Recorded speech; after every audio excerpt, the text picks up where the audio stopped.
Welcome back to the Breaking Ice podcast. My name is Josh Ferguson. Today I have the chance to sit down with Brandon Scott, our fire chief. And how you doing, Brandon? Pretty good. How you doing there, Josh? I'm doing good. I just got back from the winter road, so I'm just not into my rhythm yet. But you spent much time on the road?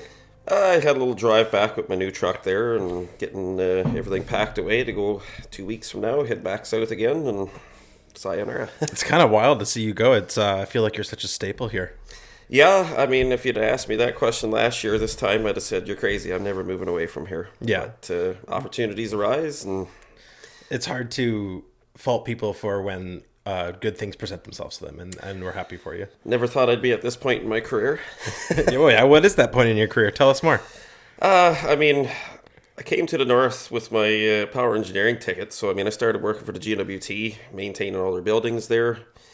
Thought that was going to be my career for the rest of my life, didn't really give it much thought of, getting into emergency services. And then the town, I mean, we had gone through a few fire chiefs and there was another opening, and the interest was in, getting somebody local. So that kind of sparked inside my head there. Why not me?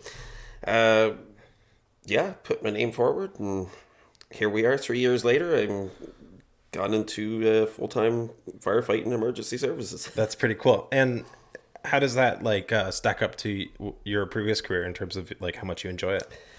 I mean, the power engineering is kind of like you do the same thing day in, day out. I mean, especially working for the government, it's, the same work orders, the same routine. I mean, emergency services, you get that, action packed. Like, I'm an adventure seeker, kind of like yourself. Sure, We like the, extreme outdoor activities, downhill skiing, anything that's dangerous, fast, There's an appeal there. There's an appeal there. Yeah, and then the added benefit of actually being useful. Exactly. I mean, I'm not going to lie. We all like playing with fire. It's best to do it in a controlled environment. That's true. So, take me back. When did you decide to get interested in what is it? Power engineering? Power engineering. Yeah. How did your path kind of lead to that? So, on my grandfather's side of the family, I kind of come from a long line of power engineers. Okay. So, Uncle Darrell, Uncle Alan, my grandfather. Yeah, there's a few people on that side of the family that are power engineers by trade. So all my uncles used to tell me, get a job where you get paid for what you know, not for what you do. And, well, here I am now fighting fires, which is the complete opposite of that. But well, it's a little bit of both. It's kind of a good blend. It is a good blend. You get your rest periods, but you get your periods where you're absolutely hectic. But it's not just a labor career either. Like, there is knowledge that you need to hold that is useful. So when did you come up to Norman Wells? You're not from here originally. I'm not from here, no. Originally from Newfoundland there. The accent kind of gives you away. Yeah. Can't shake that. It's hard to lay low. You can take a Newfie from the Bay, but you can't take the Bay from the Newfie, yeah, right? Exactly. But, I came up here, it was December 27th, 2013. Okay. So the start of 2014. That's when you first came to Norman Wells. Well, no, I've been coming here a lot longer. That's when I first moved to Norman Wells to live here full time. Okay, but you were a part of Norman Wells long before that? Oh, I used to spend all my summers here from probably 2003 till about maybe 2009. All right, tell me about your life then. So what were you doing in the off season? Well, I mean, going to school. Out east? Out east, yeah. Okay, and then you would come up here. Why? Well, my dad lives here in town, so my sisters, obviously my parents split up when I was only, a young boy there, so I kind of grew up with two families. I had my Norman Wells family and I had my Newfoundland family, so I would come up here in the summertime. My sisters were here, my dad, stepmother, so good to see, all the fun stuff up here in the summertime. And my grandfather also worked on the NTCL barges, so okay. He used to pass through here on a regular basis too. So okay, so you had kind of family in both. You were spread out and had a reason to be here. Had a reason. Yeah. And what did you think about it back then? Was it a good time? I mean, when I first moved to Norman Wells, I mean, cell phones were there was only specific cell phones that worked here. I mean, yeah, it was a culture shock for sure. I mean, you come to a place. This is like 2003 or whatever. Yeah, I mean, stores close at 6 o'clock. Even worse than it is here now. So yeah, it was interesting for sure. The dirt roads was interesting. An adjustment. An adjustment. Yeah. Where do you play ball hockey? Yeah. And then, it must have made an impact on you to decide to move here. So yeah, tell me about that.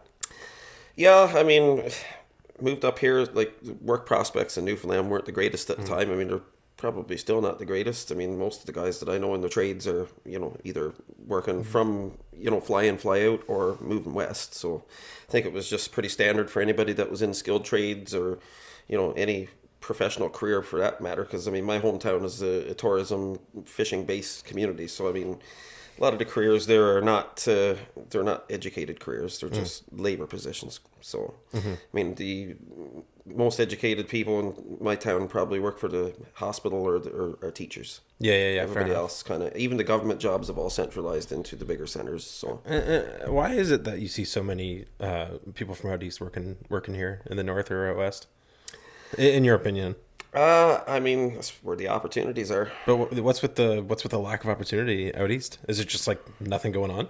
Nothing going on, yeah. Fair enough. I mean, the things that are going on are not high-paying industries. I mean, oil and gas is obviously a big influence on that. I mean, that's where you go make good money. And if you're going to work a rotation or you want to go west, I mean, the whole goal. I mean, 90% of newfies that move away end up wanting to move back at some point. So totally. Well, it does seem like there's a big draw to leave, but then a big draw to return. So if you're going to move away with the intentions of moving home, you kind of got to make a little nest egg there to be able to come back and most people will come back home, build a house, might already have the land there, or maybe they got to go buy land. But yeah, the end goal is always to move back home. I mean, I'm not going to lie, my goal is to eventually probably have a place back in Newfoundland and maybe a place here.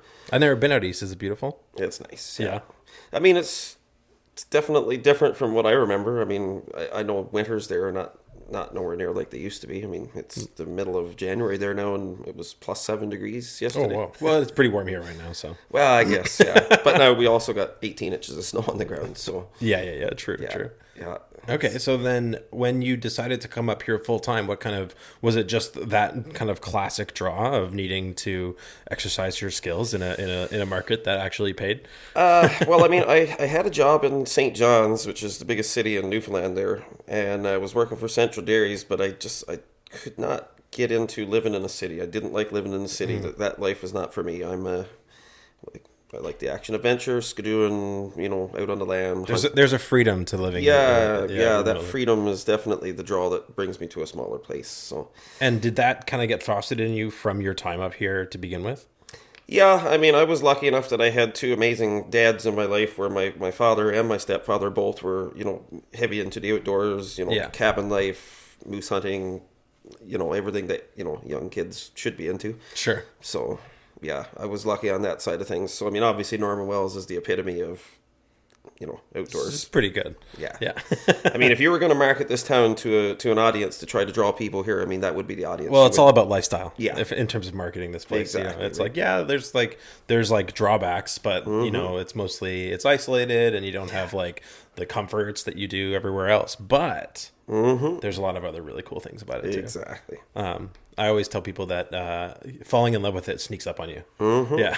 I know many people came to this community and, a 1 or 2 year plan. And next thing you know, it's 7, 8, 10 years later and still here. And then you have the complete opposite where it's like 1 year plan, 3 days later. It's just one extreme or the other. Yeah. There's no in between. Okay. So yeah, tell me about when you fully moved here. Like when you finally decided to be like, Norman Wells is where I'm going to be full time.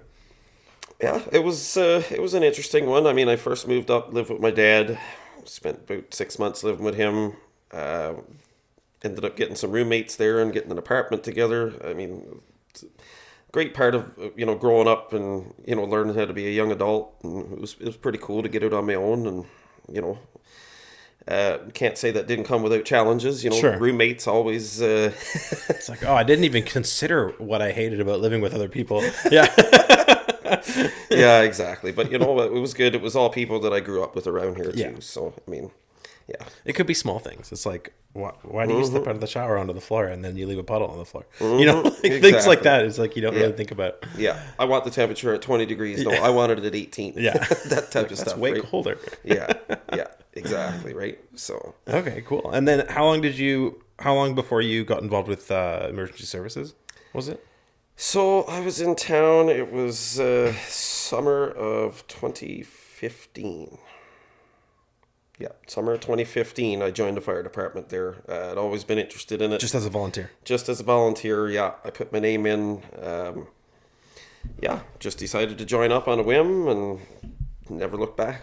And what was the department like then? I only know it from, my time here, but... I only know it under your leadership. Yeah, I guess we had a good department back then. It used to go through periods of ups and downs. I mean, we had, quite a few people from Imperial Oil that were on there back when they used to fully staff all their houses and stuff. So we did have a good group of guys. It was more of an older bunch. I mean, I'd say the average age was probably 10 to 15 years higher than what our average would be right now. I mean, we kind of got a younger crew right now. Mm-hmm. But, yeah, the department went through some times there after, Imperial decided to, stop housing their members here. We lost a few good guys and...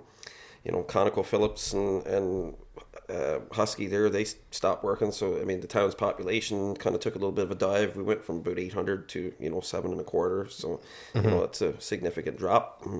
Yeah, it's like a fifth. I think at one point there, the lowest point of the fire department, we were down to like 6 people. Yeah. Which was a depressing time. Well, and then you had relatively high turnover of leadership, right? We did, yeah. We went through a couple chiefs there. That's brutal. Yeah. You get one guy in there, everybody starts to get comfortable, and then next thing you know, you're shaking around again. But yeah, and leadership can have a huge impact on your like day-to-day experience, and like you might have enjoyed it under one person, but then really not enjoyed it under another. So then we've seen all spectrums of chiefs. We've seen highly involved. We've seen not involved much at all. We've seen chiefs with personal agendas, and yeah, we've been all over the place, but we survived. Yeah, one thing I always thought was that it's far better to have someone who lives here, because the consistency is so much more valuable than, like, say you get someone who's highly competent, been a fire chief for their whole career or whatever, they come up here and then they spend like a year and then leave, and it's like, well, that didn't do us, and even though you were incredible at your job, it did us no good. You need that local knowledge. I mean, the thing is that you can come up here. I mean, we've had chiefs from major cities and major centers down in, Ontario, Winnipeg. And the thing is, and I'm not knocking anything against their skills or abilities, but you don't have experience in a remote northern community. You're used to a full-time department where your employees are, that's their job. Sure. So that's a big difference. Dealing with volunteers, and I mean, let's face it, some of us could be pretty stubborn. So what? Yeah, not me. But yeah, you gotta know how to deal with the clientele that you're working with. Yeah, sure. Your staff there is, they're volunteers, and they have limitations on what they're capable of as well, and that needs to be understood. Yeah. So how would you characterize what you did differently? I mean, I just took all my experience from working up here. I mean, I did work for 8 years prior to taking this on as chief, in a northern setting. And it's different than even the other settings that I worked in my other professional career. Mm-hmm. So I think I just took the experiences of, working in the north and the experience I gained from that and tried to implement that. And I mean, let's face it, I'm passionate about the job. Sure. So I think that passion was translated down into confidence to my crew, knowing that they got somebody at the helm that's, truly dedicated to the best interest of what the department, them, the community, all aspects. Yeah. Is that what would you say is your like strongest aspect of leadership in terms of what you brought to the table? I think I've got communication skills has probably been my biggest asset. I mean, I'm vocal about everything we do. I can explain to you every process, every decision I make. A lot of chiefs want the military, like, paramilitary attitude where it's like, you do as I say because I told you to do it. Follow chain of command.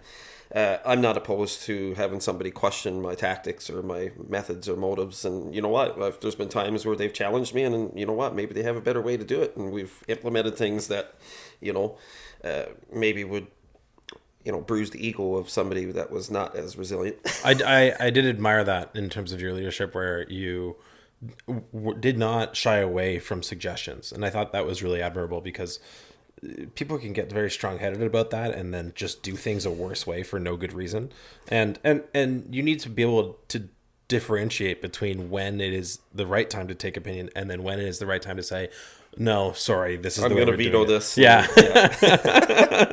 I mean, I feel like I did a really good job too. I mean, there's people in the department that have strong skills in certain areas, and I've just, when somebody has that wealth of knowledge, why am I going to step in and let them kind of take the lead? And, I step back and allow them to, do their thing. Yeah. Well, And that makes people feel appreciated. You know what I mean? and tell me about some of the highlights so far. I guess you got 2 more weeks, so you never know what could happen. We've done some bigger rescues. We've done some crazy things around town, but I think some of the smaller stuff is what really makes me, feel good. Like, having the kids come from the school, do tours of the fire hall, and we even pulled a cat out of a tree here for a resident here the other year. So, I mean, Can you get more stereotypical than that? That's incredible. Yeah, exactly. Did you have to use? We don't have a ladder on the truck that does the No, trees big enough to merit that. Yeah, well, we pulled the ladders off the truck and ground ladders. There, that's sick. Yeah, so yeah, me and Chris Jenner there. Yeah, we climbed that tree and saved the day. That's an awesome highlight. So, I mean, I'm sure there's probably a lot of firefighters that go their whole career and probably never get that call. That's almost more iconic than actually fighting a house fire. Mm-hmm. Yeah. We just had Brian Lerman, the chief from Inuvik, in to do some training here last week, and it was fun because we went around town and I took him on a town tour. And you know what? It's crazy to see how many structure fires and how many buildings that we've been involved in around here in the 10 years that I've been involved. I mean, it was funny, every street we go up to. And you don't really keep track of that because, you don't really tally that up. But when you actually sit there and, I've had a fire here. Oh, yeah, that house burnt over there. That new house you see right there, that's only there because the last one burnt down. Well, the craziest was last spring. Mm-hmm. Right? There was 3 structure fires in the course of 1 week. A week. Yeah. Which was just, and then we had a pretty chill summer, all things considered. Yeah, other than the whiskey flats, but that's a yearly thing. Sure. It was just the every 2 days it felt like it was like, oh my God, another one. You just get the trucks back in service, and then all of a sudden you're Well, it was funny because I was talking to someone was at my house and they asked me what my pager was, and I was like, oh yeah, that's my pager. I'm not the most involved member, but if it goes off and it's a fire, I try and go. And literally as I was holding it, explaining it to him, it went off. And I was like, oh, it's probably just no, that's a fire. I gotta go. See you later. Yep. Yeah, that was kind of crazy. It is, there's a lot more to it than you expect. 100%. But then because I'm happy to be candid. The training doesn't work for my timeline, so I can't show up.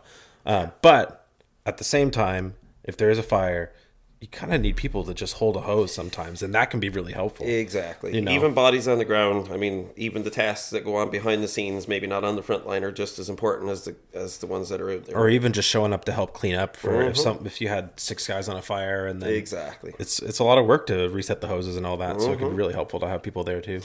Yeah. Is there I'm not sure what the path forward is. Do you know, is it public who's taking over? I have no idea. Yeah. So Deputy Chief Walters is going to be taking over. Oh, awesome. Yeah. Awesome. So yeah, we've got a good succession plan going there. So I think that's excellent. Quite confident in the administration that's going to be going forward here. Awesome. That's sweet. That's a good and you had time to do a proper handoff and whatnot. Yeah. I mean, we had to do a lot of it remotely because, as you know, Craig is out. Had their baby there. But sure. Well, congratulations, Craig. Congratulations, Craig. But we've had some good discussions there. When he came into town there the other day, we sat down and wicked. I'm leaving a big master list plan, whatever you want to call it. Yeah. Here's your daily things, weekly things, monthly things, yearly, quarterly, Perfect. just a breakdown of run the fire department for dummies type of thing. Yeah. Well, and if you you might as well take the opportunity. What is your, if you had to pitch right now to residents why people should join the fire department and give them a sense of what it's like, maybe someone listening will decide to sign up. I mean, if you want to be able to give back to your community, feel good about doing something, the fire department is the best place to go. I mean, there's no other organization out there where the work that you do can be so impactful to somebody's life. I mean, we literally take people at their worst day and try to make it better. So, I mean, if that's something that you're interested in, I would encourage you to join. There's other benefits. You get the training, you get the experience. I mean, it looks great on a resume. You get tax credits. You get, we do pay our firefighters as well. I mean, it's not a lot, but we do pay them. So, I mean, there's lots of incentives to join. And you get to be a firefighter. And you get to drive a big red truck. Yeah, it's pretty cool. I've enjoyed the time that I spent on the department. Yeah, it's wicked. It is surprising how much work it is. Like when there's a fire. Oh yeah. Yeah. It's not a walk in the park by any means. And I feel like I've had the chance to fight fires. Well, first of all, I never thought I'd fight house fires. Like, so random to just all of a sudden be on a fire department, but in different seasons too. Like, we had that one fire in February, and it was like there was a truck next to the house that was like covered in 3 inches of ice and stuff like that. It's so funny that you say that, because we were at the curling club last night, and the guy that owns that truck was there, and we were talking about that. It was crazy. Yeah. I just remember well, I think he got in it and tried to move it, but it was stuck. Did, yeah. Yeah. Yeah, he ended up, there was some mechanical issues with that truck, because he tried to start it and drive it before it was warmed up. Well, it didn't burn. It didn't burn, yeah. It froze. Well, it had a 5-inch layer of ice on it to keep it safe. Pretty hard for it to burn. I wonder did he just let it thaw, like wait till the spring? I don't know what else you do. He did thaw it. Yeah, he just waited for it to thaw. That makes sense, because I feel like smashing the ice off was a recipe for breaking windows, and pouring hot water on it's never a good idea. Yeah, and the amount of diesel you'd have to burn to thaw that. Yeah. Like, get a parachute and put a Herman on there. Yeah. That's pretty funny. So he was just happy his truck was safe. Yeah. What about tell me another fire story. What was the most surprising or interesting story that you have of your time as chief? I guess one of the craziest ones for me, and it was me running the truck too, because this was back when I was just a firefighter, but we had our old pump two, the old girl there sitting outside the water plant right now. Yeah. And if you ever go by that truck and look at the reflectors on the driver's side, is it the driver or passenger side? Passenger side of the truck, yeah. If you look at the passenger side reflectors and the shroud around the headlight, you'll notice that it's all warped and gone, like it melted. Okay. It's a little hot. So anyways, we were fighting a dump fire up there. It was decent winds. We must have done a practice with the truck recently before that. So there was an issue with one of the intake grates being plugged up with some debris that hadn't been cleaned out after practice. Mm. We didn't know this at the time. Had the portable tank set up, trying to get water to put the fire out. And I was so involved in what I was doing, trying to get that pump to run. And, I totally lost track of what was happening behind me. And the only thing that got me was I turned my head to go look at something on the pump panel, and I just felt the heat hit the side of my cheek.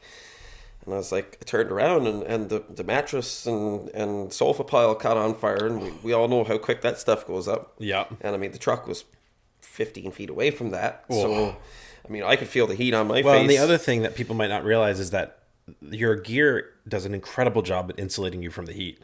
So, like, you probably wouldn't have felt it on your back at all until you turned. And if you had your visor down, I remember fighting a fire once and I was like, oh, my face hurts. And then you put the visor down. It's like, oh, well, that's why that's here. So, yeah, that was a crazy one. I had to get on the radio there and tell everybody to stop what they were doing. Get over here. We're going to burn the truck down. Like, a little bit of a minor emergency there. Move the truck. How long did the dump fire last? That seems like a nightmare. Depends on, we had multiple, but I think... You had multiple dump fires? 3 in my tenure. Oh, God. One was similar to what Yellowknife has got going on right now with burning under the ground there. So that's one thing that you can have with a dump fire. There is too much organic material without proper layers to separate them. Mm-hmm. And it'll compost and it'll start to burn underground. So that's exactly what Yellowknife is dealing with right now. So we actually had their dumps on fire right now? Their dumps on fire right now, yeah. Ugh. So we had to bring in heavy equipment, water trucks there, because, I mean, obviously there's no hydrants up there. That must be part of the logic about kind of putting shale caps on that is the exact reason why we do shale caps. Okay. Yeah. So the dump is probably much more fire resistant now. 100%. Okay. Yeah, they've done a wicked job with the landfill up there, keeping everything segregated. It does look a lot cleaner. I mean, this is the exact reason why we have people up there manning the dump to make sure that everything gets dumped. We're in the proper area because people don't realize it, but that's a big fire safety issue. For sure. It's a massive hazard. And doesn't just a dump produce a lot of heat? It does. It just in terms so of it decomposing? even if you were to go up there right now, there's going to be portions of rock there that won't have any ice on it. Yeah, because it's just above zero. Yeah, huh. Yeah. That's kind of cool. Mm-hmm. Well, what are your hobbies? What do you do with the rest of your time when you're not saving the town? Hanging out with friends, getting into trouble. Yeah, like to do a lot of skidooing out in the land. What are your favorite destinations? I mean, the cabin. 25 or your own cabin? I got multiple cabins that I visit. I got a lot of friends. I don't have a cabin myself. I got a lot of friends with cabins. But yeah, basically any cabin. 25, down at Vermilion Creek, down at Canyon Creek. I got buddies that got cabins all over. So it's a pretty good time. Yeah. It's a pretty good time. Yeah. Shed beers is definitely a favorite pastime of mine. That's kind of shed beer is pretty good. Cheers to that one. Cheers, man. So what's next? You're headed down to, was it Hay River? Next for me, Hay River, yeah, it'll be a different chapter for sure.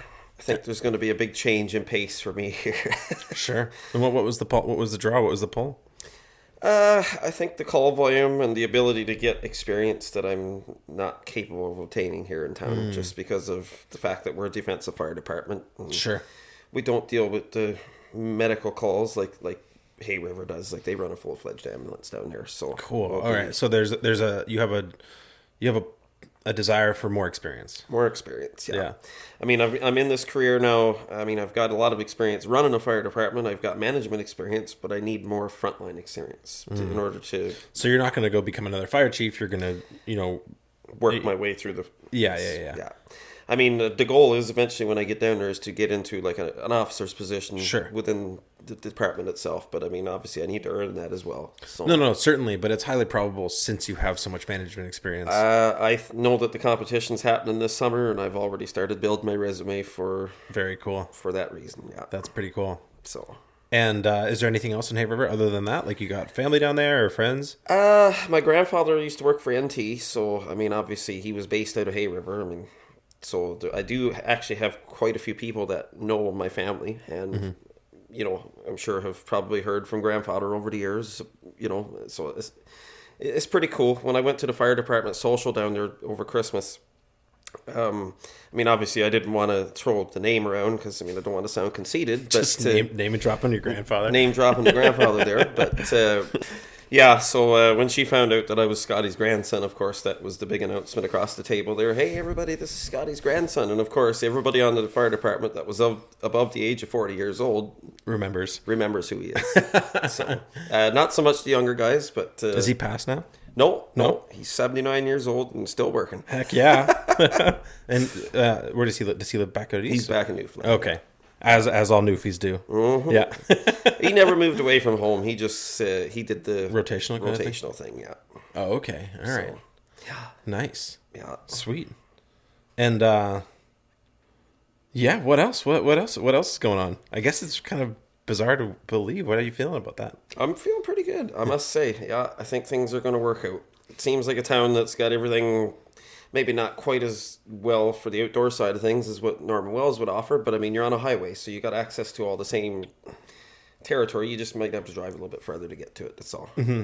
Yeah. Well, maybe let's go way back. Tell me about growing up and your childhood. Like, what was your early years like? What made you, like, you clearly have this desire to help people and this wanting, like, a love for adventure, and it all kind of culminates in what your career path is now. So tell me about the roots of all that and kind of maybe how your parents influenced you when you were a kid. I mean, I can owe a lot of that wanting to help and do the right thing. That's definitely my mother's side right there. What was she like? She's an amazing woman. Yeah. She firm believer in, doing the right thing, even though it might not be what you want to do, but if it's for the greater good, then you do it anyways. I really love that ethos. I think that's really cool. That's, like, there's a lot of things we do in life that maybe is not so beneficial for me in the end of the day, but you know, if it's for the greater good, then you just do it, right? Totally. You know, And yeah, what was her? Tell me more about her. Paint us the picture of what she was like. I mean, typical mom was cool. I had a lot of fun growing up. I was given a lot of freedom. Obviously, when that freedom was taken advantage of, you got freedoms taken away, but As you do. But yeah, I was, you know, always given the freedom to make mistakes and learn from those mistakes. And I mean, I had a relationship with my mom where it was like, you were going to get in more trouble if you just didn't, if you lied. So you're better off to be honest and Admit your mistakes. whenever you made a mistake, just be honest about it. You're not going to get yelled at, you know, just own up to it and, you know, deal with the consequences. And you have sisters, did you say? I do, yeah. How many sisters? So I've got 3 sisters. I've got my 2 sisters on my dad's side, and then I got a stepsister on my stepfather's side. Okay, and what's the age spread? So my stepsister is 10 years older than me. Okay. She's a teacher back in Newfoundland. Okay. My youngest sisters are 10 years younger than me. Oh, whoa. So That's a pretty big spread. it's a pretty big spread, yeah. So, like, you have siblings, but you didn't really kind of grow up together. Exactly. So your youth was kind of like an only child in some ways? Well, I've got my brother there, and he's living with me. You got a brother. He's living with me here in Norman Wells here Okay. now, but he's 5 years younger than me. So even that, we kind of were at that age gap where we didn't really do a whole lot of things together. Yeah, because my brother's 8 years younger than me, and it's a big difference. It's a big difference, Yeah. right? I mean, he was more of a burden to me than anything because, like, I want to go hang out with my friends. I don't want to have to worry about this little pipsqueak. Yeah. But, you know, it's so funny because in the last 2 years that he's moved here, I mean, I feel like we did a lot of connecting that we didn't get to do when we were younger because, I mean, cool. I went to school and moved out right away, started working. Yeah, like when he's at home, you're in school as a kid, and then when he's in school, finally you're in middle school. And Yeah, it's like, yeah. You're always one significant life stage ahead. Yeah. Yeah. So, yeah, we never did really get that opportunity to do those cool things. And, I mean, living with him the last 2 years has been awesome. Nice. Yeah. That's wicked. So is he sticking around? He's going to stick around. What is he doing here? He works for the Public Works Department for the town of Norman Oh, Wells. there you go. Nice. Yeah, Mr. Plowman. It must be kind of rough to see you go for him. Yeah. I think he definitely would have preferred me to stay, but he understands the reasoning behind it. And then tell me about your dad, and because he spent a lot of time out here, right? So, you know, I think a lot of people know your dad, but what's he like?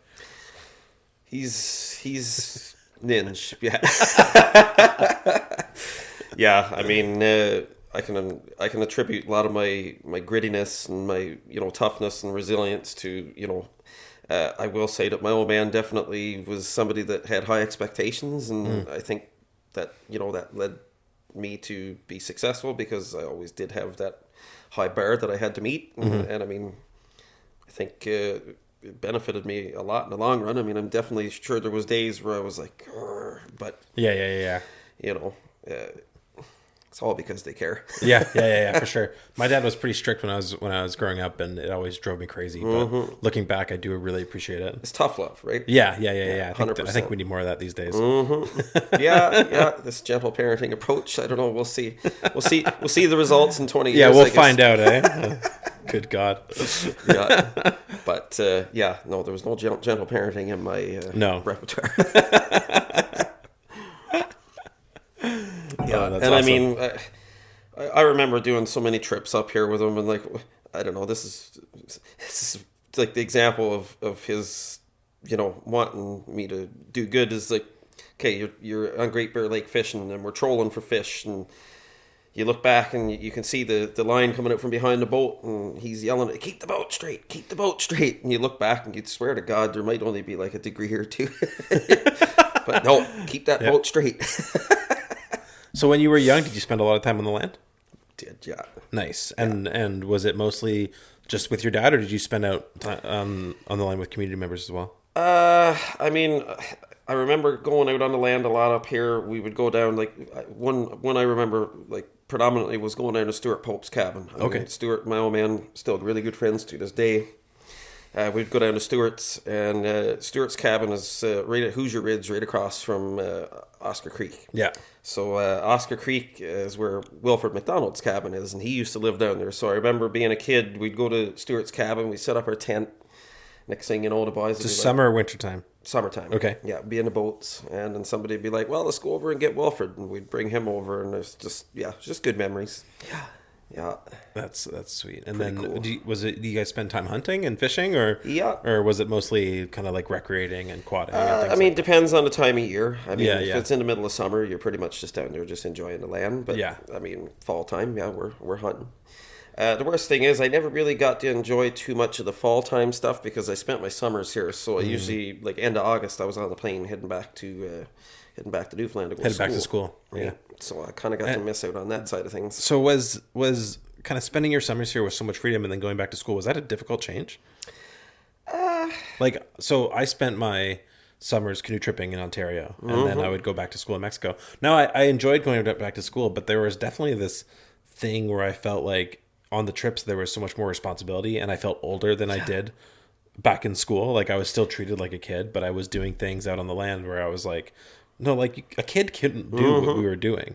You know? Like for example, I know when we go camping there, my old man gave me this 410 shotgun, and I had a pocket full of slugs, and that was my gun. You know what I mean? Like totally to protect yourself, right? Yeah. So I partridge. You never know when they're going to come. Yeah. So I know what you mean when you say that. Yeah. You definitely felt like you were growing up. You were being given that level of responsibility. And then did your classmates have similar experiences, or was your summers like totally crazy to them? I mean, the things that I got to experience up here. I mean, yeah, we get a little taste of that back in Newfoundland, but it's not here. And most of your classmates, they spent their summers in Newfoundland? Yes. Yeah. I guess there's the ocean, which is some pretty serious business when you're out there. The ocean's serious business, yeah. Yeah, I hear you on that. It's like I spend a lot of time driving boats on lakes. Mm-hmm. And so I feel pretty comfortable in a boat, but the river is a whole different deal. This is a totally different type of boating. Yeah. I feel like I got a pretty good handle on it now, but I tell you really don't want to be out here messing around without getting a little bit of experience from somebody that does know what they're doing, because it's a completely different ballgame. It's harder. It's reading the water is really different, and not just the current, but kind of like it's so tied to a sense of place, because you get a feel for. It's not quite the right thing to say, but like the decisions that the land makes in terms of where there's shoals and things like that. Mm-hmm. Like for a lake, I had a really good understanding of like, oh, when the shore does this, it's very likely that there's a shoal out there, or if it's really steep or whatnot. But it doesn't necessarily translate to the river. It's a really different thing. It's a totally different thing. Yeah. Whenever I boat, I just I'm like in the barge channel. Just stay in the channel, yeah. Well, I went and bought a jet boat, so you don't need to worry about it as much. I've only ever ridden in jet boats up here, and it kind of blew my mind when I got in one. The capabilities are crazy. So how big is your jet boat? That's just a 16-footer. It's not the biggest. It's just... And how big is the engine? It's a 40 horse. It's not a... So you can get going. Well, yeah, it's an outboard jet. So it's not like most people got the jet boats with like a big V8 engine in it. So it's not the same as that. It's kind of... I got the economy model. Well, yeah, sure. But it must be even more mobile than one of the bigger ones, right? Well, the thing is, if I get stuck, I can push the boat off myself. If the big boat gets stuck, you're not moving 3,500 pounds of dead weight. It's the difference between like what's the difference, like a 300cc quad and a heavy Can-Am 1000. Yeah. Like you have the power, but you can't really lift it. Your 350 Honda is a little easier to pull out of the mud than that big brute of a 1000 Can-Am. Yeah. So what's the shallowest? Like how much water do you need? Like probably like inches. 2 inches. 2 inches. Yeah, that's crazy. Basically, if you don't see anything sticking out of the water, you can go there. Yeah. So what kind of trouble have you gotten yourself into on the jet boat? I've been places where most people can only dream of getting. Yeah, that's pretty cool. And can you hunt from the boat? Oh yeah. If you turn the engine off, I don't know what the laws are. Yeah, I mean that's the majority of my hunting's been done from a boat. I know boats are one of the only vehicles that you can actually legally hunt from up here, because like a quad and a skidoo, you can easily just step off the skidoo and Yeah, you don't need to sit on the skidoo. So a boat, you're actually it's kind of hard to get out of a boat. You're swimming. I think in Ontario the only boat you can hunt from is a canoe. Probably. Like you can't shoot from a motorboat. Like you have to be in a canoe if you want to. The territory's subsistence hunting is such a part of the culture and the lifestyle here that that's just wouldn't be reasonable. So you got moose, caribou, and all that. You shot all those animals. Multiple. I spent a lot of time working with game and been present for hunts, but never hunted myself particularly. That's one of the things that I'm probably most worried about moving to a new place is I've got the lay of the land figured out here now, so I know where the moose like to congregate. I know where to go get caribou. I know these things. Well, I'm moving to a completely different environment here now, one that was actually just recently ravaged by forest fires. So, I mean, that adds another dynamic into it too. So where do I go to get moose? True. I guess you could come up here. I guess. Yeah, we plan on making a trip here to Mile 222. That's cool. The goal this year is to pack the trailer up, drive down through the Yukon, and head to 222. Can you drive to 222? Oh, okay. Sure can, yeah. So the Yukon keeps the road maintained right to the territory's border. Oh, okay. So, yeah, plan on making it out there and see the Sahtú from the other side of the... Have you been that far in the mountains yet? I've not. No. That's pretty cool. No. The furthest I've been is probably about halfway. Yeah, probably the furthest out I've been is 10 Stone, if I had to guess. That's probably about halfway. It's pretty far. Yeah. It's wild out there. The Mackenzies are... They're something else, man. They're really unique. Yeah, those mountains are freaking crazy, man. I don't know how I'm gonna cope living in a place where there's no mountains, because in Hay River there's no mountains. Yeah, well, it's weird because it's like, I got so used to the river and the mountains being there, but then there's other benefits. Well, obviously a highway is kind of cool, and being able to travel like really far on a whim is really interesting. And but yeah, how far did the Mackenzies go down? I know they go right into the Rockies, but like, how far is Nahanni from you? And so, I'm not sure if you can hunt I know there. there's good hunting around Fort Liard, which is that area. Okay, yeah. And I think Liard is about a 5-hour drive.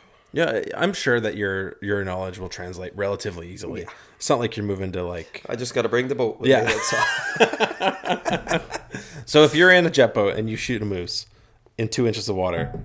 Can you get out with a moose in your jet boat on 2 inches of water? No, you need a little bit more than that. Yeah, you gotta go to a deep spot. Yeah. you gotta think before you pull the trigger. Yeah. I mean, generally, most people will try to. I mean, you're not technically allowed to scare the moose to kind of make it do what you want. But if the moose is walking and it's in a not desirable area, then you wait till that moose moves somewhere where it's... Yeah, because especially if you're alone, you're definitely not. Yeah, I mean, I'm gonna wait until that moose is right where I want it, and then we shoot it there, right?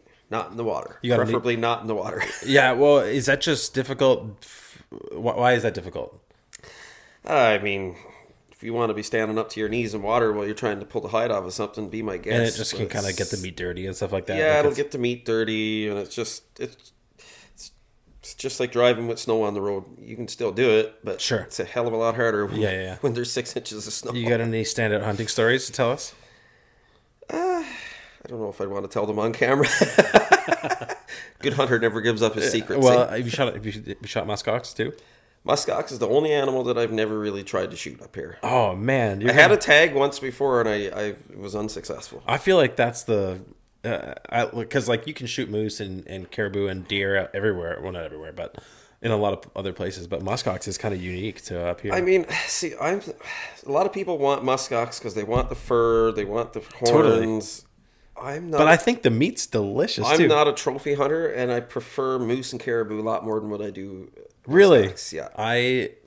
If I had to rank them, I'd go muskox, moose, caribou. Muskox is my favorite. See, I'm moose, caribou. I don't know which one would be ranked first. Caribou's pretty darn good, but I like moose because you get more volume. Yeah. I think that I have a suspicion that I've only eaten particularly gamey caribou. Like I haven't had a caribou that is like.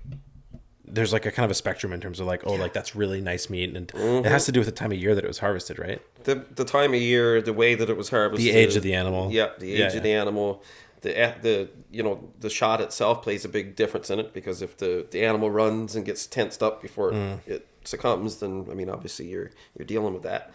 Obviously the best case scenario is an instant kill with minimal running and.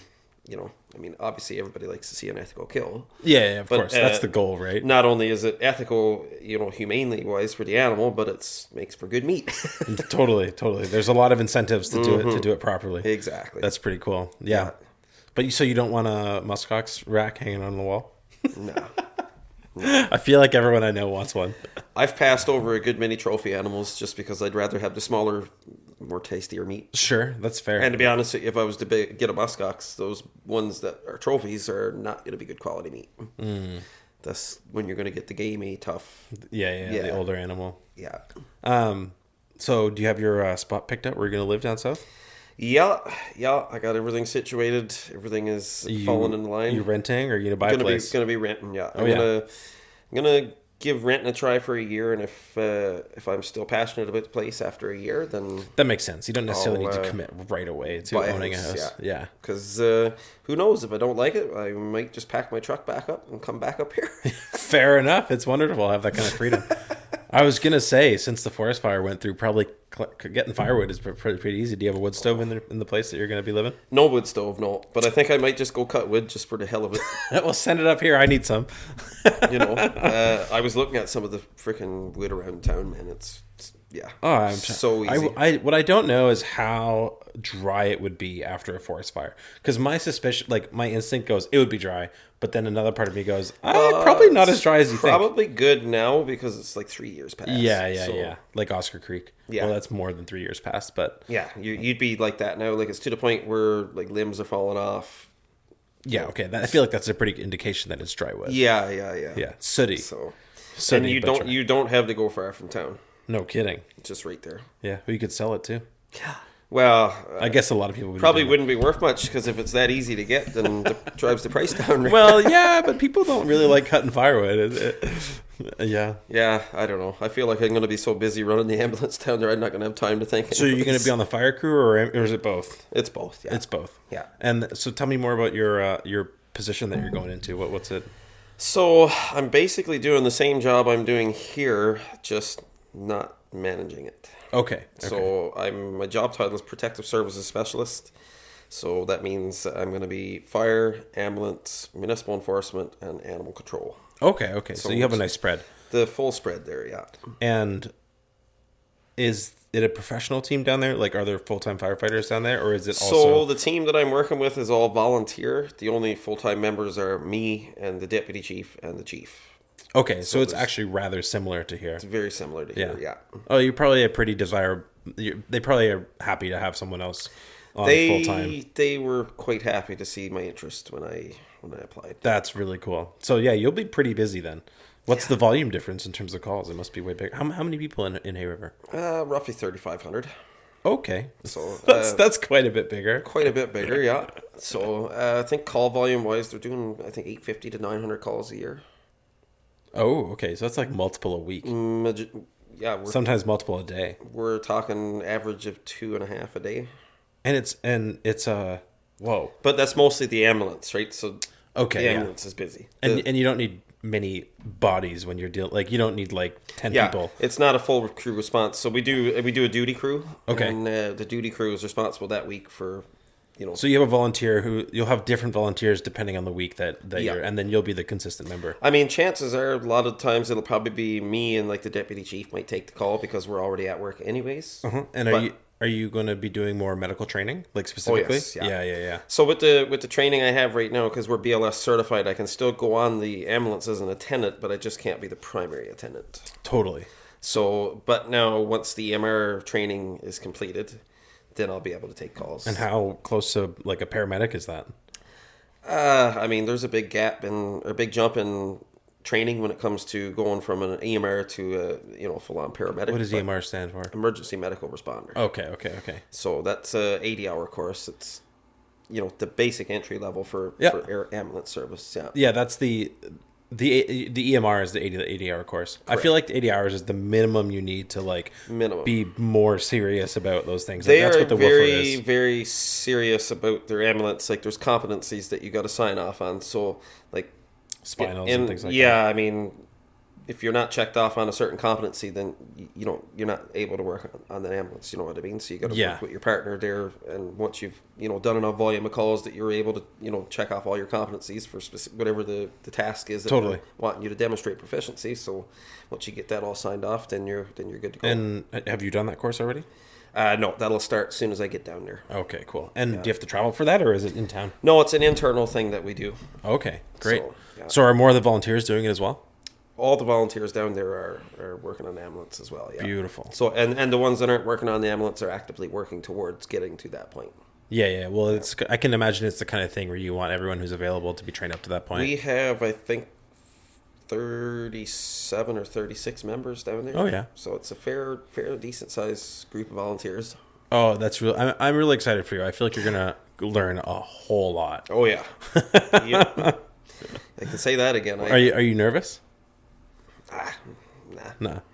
There'll probably be experiences that you know me. I don't worry about things until. Well, there is an advantage to. Well, you don't want to have anxiety ahead of time for this kind of a job, but it also helps you to live in the moment, right? So like, it's not like you're freaking out in the moment, but like you're consumed with what's going on there. So your full attention is towards what you're doing in that moment.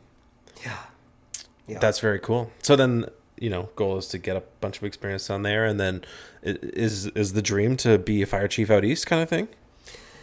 I don't know. I haven't really thought that far ahead, to be honest with you. That seems like a relatively good plan for working. Mind. I mean, at some point in my career, being able to take a retirement job at a smaller community that maybe involves being back in Newfoundland, I don't know. And do you see yourself actually retiring, or are you someone who's going to work till forever? I think I'm kidding myself if I am going to even if I retire, I'll probably still work in some way. Yeah, I don't think I'll ever be that guy that just fully retires and just sits at home watching TV, waiting for. I think that would kill me. Waiting for Jeopardy to come on at 6 o'clock. That's not going to be me. I could see myself still keeping an active role in maybe doing some training for other fire departments or picking up a part time and doing stuff like that. Yeah. I don't think I'll ever get to the point where you got to have some form of purpose in your life. If you had to kind of wrap it up in encapsulate it in some way, what were the biggest things you learned from living at Northern Wells and your time here and your job and whatnot? Like, what were the big takeaways? What are the big takeaways? Even when times get tough and things look like there's no positive outlook in the future here in the horizon, you just got to keep your nose, keep taking steps forward, push through it, be tough.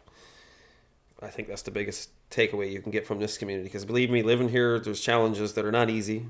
Things constantly come mess your day up, things that you just don't expect, and it's just part and parcel, and you just got to work your way through it. Keep your nose to the grindstone, hold your head high, do the best you can do. And is there anything, I know that you're not gone yet, but is there anything that you want to say to the community about your time here? I really thank everybody that's, supported me over the years. Made a lot of great friends here, relationships that I'll never ever forget. This town is full of freaking beautiful people, right from the top to the bottom, and I'll miss it. I'll miss everybody. Amen. Yeah. It's pretty cool. Well, thanks for coming on, Brandon. I really appreciate you taking the time, and it's a big loss having you go, and but I'm excited to see you grow and push yourself and soar to new heights. I'll still be back to visit, don't worry. All right, perfect. Thanks for coming on. Cheers, buddy. Cheers.